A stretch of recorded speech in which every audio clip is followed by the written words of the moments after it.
ఇటీవల జరిగిన అసెంబ్లీ ఎన్నికలలో కోనసీమలోని అత్యధిక మెజార్టీతో ఘన విజయాన్ని సాధించిన కూటమి ఎమ్మెల్యే బండారు సత్యానందరావుకు ఆలమూరు మండలం రైస్ మిల్లర్స్ అసోసియేషన్ ఆధ్వర్యంలో గజమాలతో ఘనంగా సత్కరించారు। ఈ కార్యక్రమంలో రైస్ మిల్లర్స్ మాట్లాడుతూ గత ప్రభుత్వంలో ర్యాండమ్ విధానాన్ని ప్రవేశపెట్టడంతో రైతులు తీవ్రంగా నష్టపోయారని అన్నారు।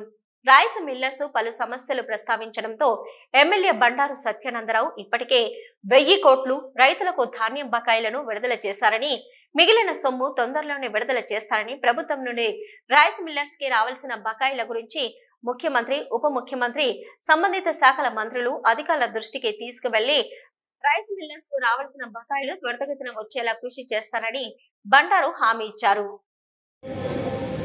ఇలాంటి లేదా ర్యాండమ్ సిస్టమ్ ఇలాంటి రకరకాల విధానాలతోటి రైతాంగం చిన్న రైతులు ధాన్యం అమ్ముకునే పరిస్థితి, పంట ఎక్కువ తక్కువ అనేక రకాల ఇబ్బందులు, అనేక ఇక్కట్లు ఉన్నారు। సోదరులు పెద్దలందరూ చెప్పారు, చాలా విషయాలు చెప్పారు। అవగాహన రైస్ మిల్లర్స్ సత్యనారాయణ గారు కూడా వివరంగా చెప్పడం జరిగింది, సుబ్రహ్మణ్య గారు, రామకృష్ణ గారు కూడా మాట్లాడటం జరిగింది। వీటన్నింటినీ క్రోడీకరించి భవిష్యత్తులో ఏ విధంగా మనం ముందుకు వెళ్ళాలి, ఈ సమస్యల పరిష్కారం ఎలా చేసుకోవాలి, ధాన్యం సేకరణ పెద్ద సమస్యగా మారింది।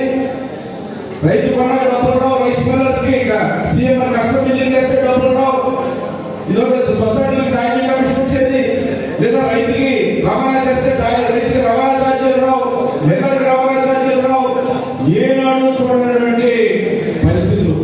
ఇప్పటికీ రైస్ మిల్లర్స్ బకాయిలు 3000 కోట్లు ఉన్నాయన్నారు। రైతులకి చెల్లింపులు చేయాల్సి ఉంది। ఇక్కడ నా ప్రాంతంలో ధాన్యం సేకరణ ఆలస్యమవడం వల్ల, వెనుకగా మనం రైతులు ధాన్యం అమ్ముకోవడం వల్ల ముందుగా వచ్చిన 1000 కోట్లలో ముందు ప్రాంతాలు కీరయ్యారు। ఇంకా మన నియోజకవర్గం కోనసీమ జిల్లాలో 154 కోట్లు బకాయిలు ఉన్నాయి। అందులో కొత్తపేట నియోజకవర్గంలో 35 కోట్లు బకాయిలు ఉన్నాయి।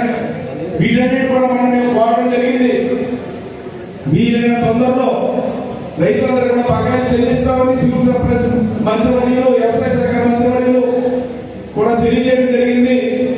తొందరలో రైతులకి ధాన్య బకాయిలు చెల్లించడం జరుగుతుంది।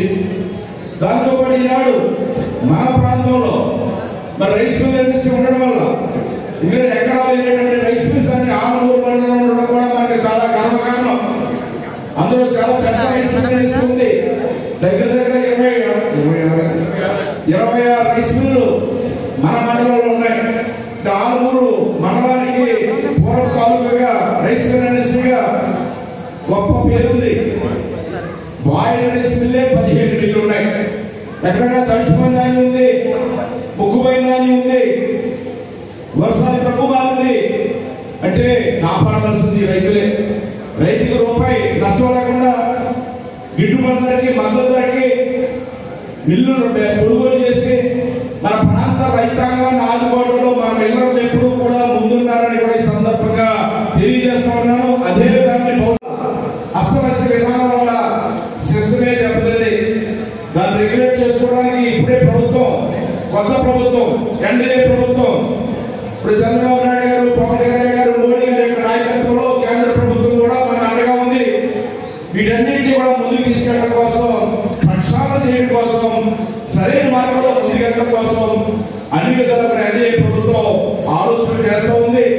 దానికి తగ్గట్టుగా మీ నియోజకవర్గ శాసనసభ్యుడిగా మన నియోజకవర్గంలో అందరూ మంచి చేయడం, అందరూ బాగుండాలని కోరుకోవాల్సిన బాధ్యత ఉంది।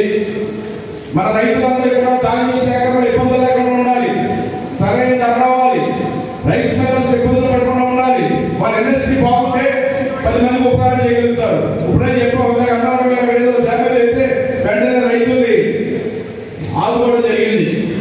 ఈ విధంగా అందరూ బాగున్నప్పుడు ఒకరికొకరు సహకరించుకోవడం బాగుంటుంది। ఆ విధానాలన్నీ కూడా క్రోడీకరించుకుని మన కొత్తపేట నియోజకవర్గ పరిధిలో ఈనాడు మన